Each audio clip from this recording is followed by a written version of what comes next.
안녕하세요. 공병호 박사님을 이 자리에 모시면 좋겠는데 지금 외국에 계셔서 제가 대신 그분의 말씀을 전하겠습니다. 예. 감사합니다. 예. 여러분은 구국의 횃불을 든 것입니다. 지금 대한민국은 6.25 전쟁 이후 부정선거라는 최대의 국가적 난제를 앞에 두고 있습니다. 6.25 전쟁에서는 적과 아군의 구분이 명확했지만 부정선거에서는 아군을 가장한 적들이 너무 많고 무관심한 사람들이 너무 많다는 점에서 더욱 어려운 난제인지도 모릅니다. 문재인 정권 하에서 치러진 모든 공직선거는 선거 조작 기술자들과 이에 부역한 선관위 관계자들의 학작으로 조작되었습니다. 이는 저의 주관적 의견이나 주장이 아니라 선거가 끝난 뒤 중앙선거관리위원회 이하 선관위가 공식적으로 발표한 선거 데이터에 그 통계적 증거가 고스란히 남아 있습니다. 2017년 대선으로부터 시작해서 2022년 대선에 이르기까지 일관하여 거대한 사전투표 조작, 즉 전산 조작으로 당선을 담보하는 수만큼의 유령 투표자 수를 만들고 이를 실물로 뒷받침하기 위해 위조 투표지를 제작하여 투입한 것입니다. 2017년 대선에서는 사전투표 선거인수 투표자 수의 6%를 문재인 후보에게 더해주고 나머지 6%를 홍준표 후보와 안철수 후보로부터 빼앗는 시기에 즉 총 12%의 조작이 이루어졌습니다.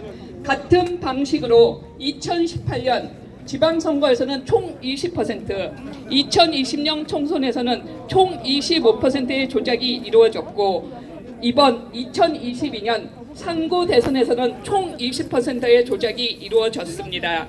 이 전자 조작이 실물 위조 투표자 제조, 투입되는 방식은 지면이 허락치 않아 생략하거니와 투표의 개표 전 또는 개표의 재검표 전에 투표함 보관 과정에서 온갖 다양한 기법과 형태로 자행되었습니다. 대한민국의 좌익 세력은 말도 안 되는 저탄핵 사태 이후 부정선거를 통한 정교한 장기 집권 시나리오를 세우고 실행에 옮겼습니다. 이해찬 전 민주당 대표의 입에서 20년 집권론 또는 50년 집권론이 나온 배경입니다. 이번 대선에서 저들은 실로 안타깝게 일종의 조작 부실로 말미암아 그 계기 차질로 빚어 우리로서는 가까스로 패배를 모면했습니다. 그야말로 천우신조로 제2기 종북 정권에 의한 체제 전복의 위기에서 벗어났다고 할 수 있습니다. 다만 우려스러운 점은 이 망국적 부정선거의 심각성에 대하여 새로 취임하는 윤석열 정부가 과연 제대로 인식하고 응당의 조치를 취할지는 아직 미지수입니다. 거기에 더하여 대법관들의 범죄적 방조, 사법당국의 무책임한 방임, 언론과 지식인들의 비겁한 침묵, 그리고 무엇보다도 직접 피해 당사자인 국힘당 지도부의 이해할 수 없는 이적적 방동 등이 어우러져 솔직히 비관적일 때가 많습니다. 그러나 이런 어려운 여건에도 불구하고 많은 애국 시민들이 눈비와 밤낮을 가리지 않고 거리에서 혹은 투개표 현장에서 불고의 투쟁을 하는 것을 볼 때 진실과 정의는 반드시 승리할 것이라는 믿음을 확인하게 됩니다. 차제에 해외 애국 동포 조국인 국제구국연대가 4.15 부정선거 규명 촉구를 위한 범국민운동을 제창한다고 나선다니 국내의 자유애국 시민들이 실로 용기 백배 할 일이 아닐 수 없습니다. 오늘날 우리가 직면한 국가적 난제를 해결할 기폭제로서 구국의 횃불이 될 것임을 믿어 의심치 않습니다. 우리는 승리할 것입니다. 공병호.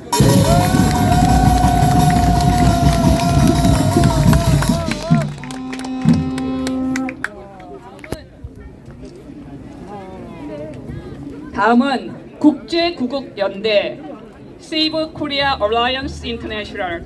여기서는 4.15 부정선거 규명하여 가짜 국회의원 속가내라.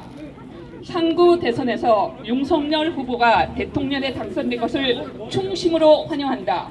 무엇보다도 대한민국의 전통성과 정체성을 회복하고 법치와 공정 그리고 상식이 통하는 나라를 만들겠다고 한 그의 공약에 기대하는 바 크기 때문이다. 한편 선거 결과를 박빙으로 조작하여 한바탕면 윤 후보를 낙선시킬 뻔한 중앙선거관리위원회에 대하여 깊은 충격과 분노를 금할 수가 없다. 혹자는 당선이 된 마당에 그들이 행한 지난 관리 부실을 따져 무슨 소용이 있느냐 하지만 그건 그렇지 않다. 첫째, 공직선거법이 절차법이라는 점에서 100번 양보하여 설사 관리 부실이라 할지라도 그것은 단순한 실수가 아닌 위법적 실수이며 대부분이 사전인지 되었음에도 불구하고 반복된, 따라서 사전 의도된 것으로밖에 볼 수 없는 범죄이기 때문이다. 둘째, 같은 당선이라 하더라도 박빙이냐 압도적이냐에 따라 국정 장악력에 지대한 영향을 미친다는 점에서 단순히 지난 일이 아니라 현상을 좌우하는 현안이기 때문이다.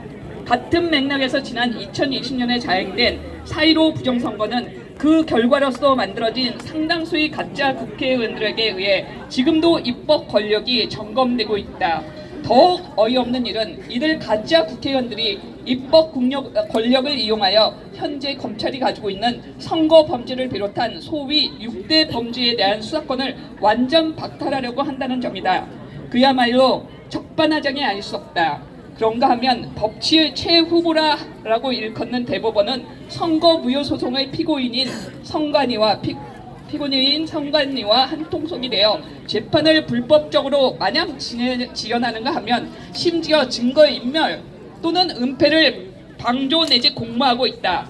요컨대 4.15 부정선거 문제는 차기 정부의 최우선적인 조치가 요구되는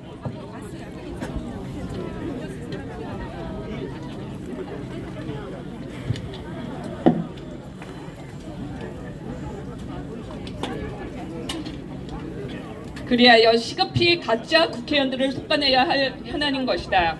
저희 미국, 캐나다, 호주, 뉴질랜드 및 독일에 거주하는 애국 동포들의 연대체인 국제구국연대는 이 현안과 관련하여 현 여당인 더불어민주당과 새로 취임하는 윤석열 정부, 관련 사법당국, 대법원, 그리고 국내외 애국 동포들께 다음같이 촉구 호소한다. 1. 더불어민주당은 속칭 검수완박이라는 사실상 검찰 해체와 다름없는 무분별한 망동을 당장 철회하라. 2. 새로 취임하는 윤석열 정부는 대통령 직속으로 특별위원회를 설치하여 4.15 부정선거를 조속히 규명토록 하라. 3. 검찰과 감사원은 철저한 수사와 감사를 통해 선관위가 자행한 4.15 총선 관련 위법 및 범죄 행위를 의법 조치하라. 4. 대법원은 4.15 총선 관련 선거 무효 소송을 엄정 처리하여 국회로부터 가짜 국회의원들을 하루속히 솎아내라. 5. 국내외 애국 동포들은 구국의 정신으로 4.15 부정선거 규명 촉구를 위해 범국민운동을 전개하라. 대한민국 만세! 자유! 민주주의 만세! 국제구국연대 대변인 이경보. 감사합니다.